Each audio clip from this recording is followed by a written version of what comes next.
Today I messed up by not washing my hands in the right sink. Happened today. Bit of context, my wife really likes the foaming hand soap, so we bought a generic soap pump that comes out as foam. Completely clear, no markings. She'll rotate through a few she likes and pick up new ones every now and then. It was a fun cuddly day today and it turned into a request to go to the bedroom. I told my wife I had to clip and file my nails before we went, so we did that together. Once I was done I washed my hands in the kitchen sink with the nice apple and spices soap. We did our thing, cuddled, and went to clean up.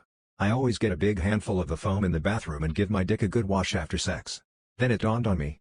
She put peppermint soap in the pump. I had about a second before it felt like I stuck my dick in a snowbank filled with radio static. I rinsed it off really well. No luck. I tried cold water. Even worse.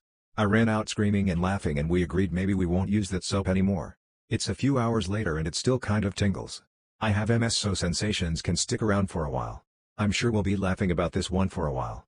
If I had washed my hands way back when in the bathroom, I would not have used that on my junk. Today I messed up by opening my suitcase around my mother-in-law. You guys, I am mortified. I could run away and never see my in-laws again and be perfectly fine with it. Me, my husband, and our 1-year-old are on vacation with his family this week. We ended up getting in late, so my mother-in-law woke up to help with the baby while my husband and I got settled in and ready for bed. I didn't think anything of it and opened my suitcase on the bed to start unpacking. Before I even remembered the fucking vibrator I had snuck in there, she picked it up, dangled it in front of my child's face thinking it was a toy, brought it to her face and sniffed it, all before asking me what it was. To make matters worse, before I answered her she said, "What is this? It smells good." I was in shock, so it took me a second to respond. But there was no way I could lie, so I said, "Ma'am, that's a sex toy." My husband can't stop laughing. I wanna go drown in the ocean. His family is very open about sex, so I'm sure we'll laugh about this for a long time, but I am so embarrassed. Today I messed up by asking my Tinder match what she thought about Freud. Matched with a gorgeous psych major girl from Armenia, living in LA. Knew multiple languages, was in postgraduate. We both had interest in cultural exchange and art, seemed like a good match. She messaged me first by saying "Hey buttercup," I answer by saying "Hello my Armenian cupcake." She liked the message and sends me the eyes emoji. Unmatched Riz. Good start. Things are going well. This is a rare occurrence. She was cute, smart and very educated. I couldn't ask for a better match if I tried.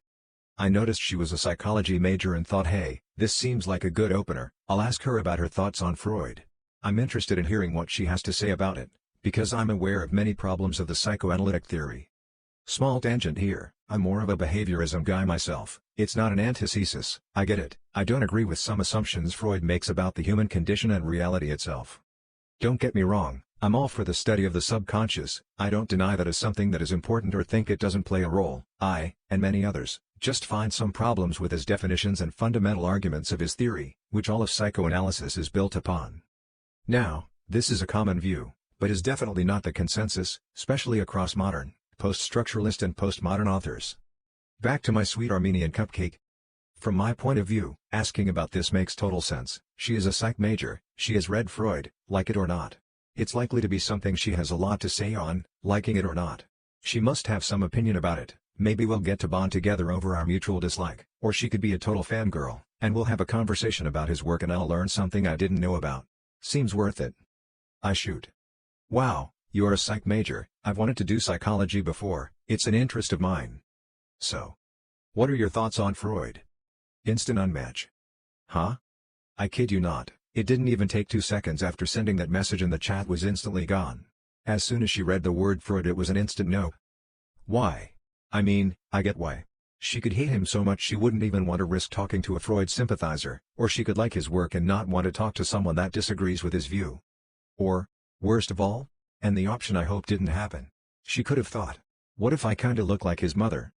But she didn't. Well, maybe she did a little bit, but that's not the point. Can you even blame her? I wouldn't want to have to choose between those options. Thing is, I think I totally deserved a shot to explain myself without looking like A, vicious Freud hater, B, an annoying Freud fanboy or C, Oedipus. Unmatching me instantly was rude.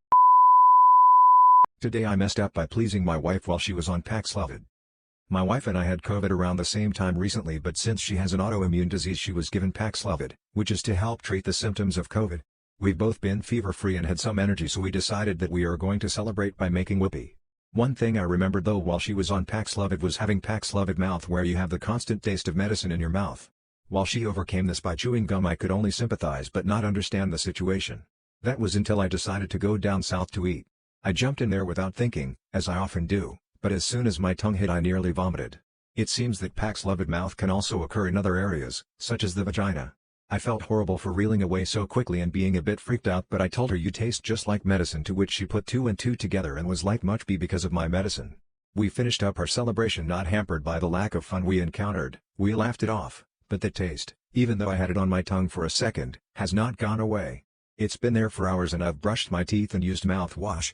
I feel horrible that my wife has this taste in her mouth for the next day while she finishes her dosage. Today I messed up by having eczema on my balls for 6 years and being too embarrassed to go to the dermatologist. For 6 years I've been dealing with extremely dry balls, always itchy no matter the lotion I put on. If I itched too much they'd crack and bleed, or if I spent the day walking too much I'd start walking bow-legged because of the pain. I jumped into the ocean one time after scratching them too much the day before, dear God the pain. But I was always embarrassed by the issue and never did anything beyond clearing out the lotion aisle in Target trying to find something that worked. But last week I finally went to the dermatologist. And guess what?